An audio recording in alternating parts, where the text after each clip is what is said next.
How are you guys doing? Welcome back to the channel. Today we're going to do kind of a short video. I just want to talk with you guys a little bit about the fittings and hoses and stuff that we use in the AirDog kits.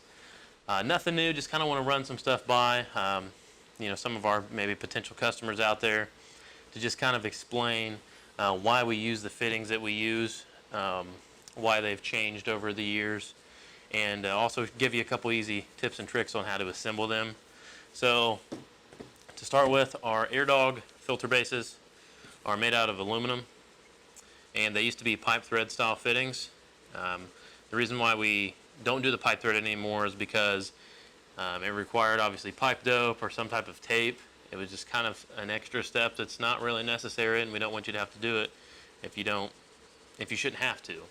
So we switched over to the O-ring style Boss fittings back in 2017. These are working out great. They're a lot easier to use. They're less likely to have any type of leak, and you don't have to tighten them as much. Just torque them to spec, and you're good to go. Quick connect there, and then we have our plastic female quick connect fittings. These actually push into the AirDog hose, and I'll show you guys that here in a second. But yeah, basically this, the number one reason behind the plastic here is corrosion resistance. Road debris, salt, rain, sleet, hail, anything that's going to make your fittings under your truck rust.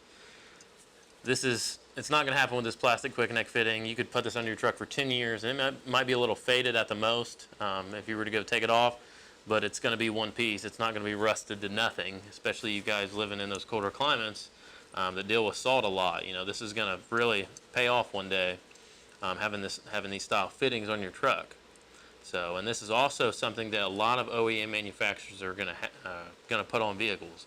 If you go climb under a brand new truck, chances are it's got something very similar to this on it.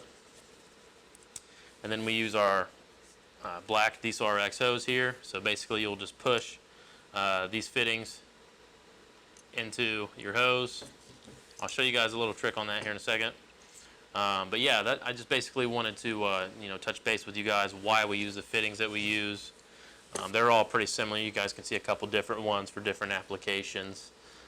Like this is an injection pump fitting, for instance. It actually threads directly into like a CP3 pump or VP44.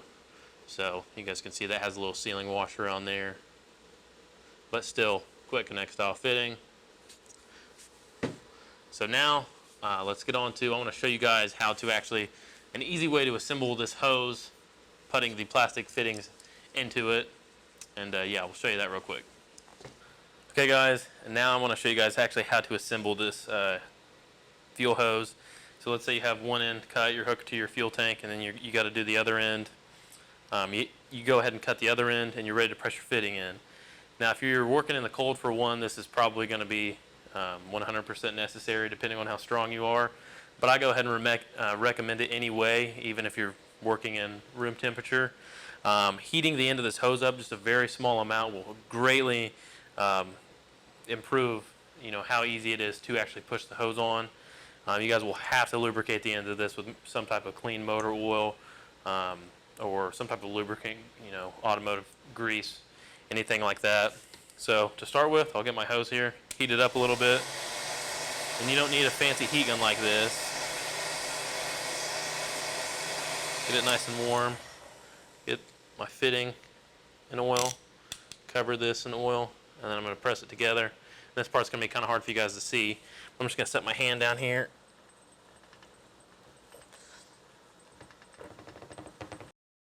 And we go ahead and press that fitting all the way in.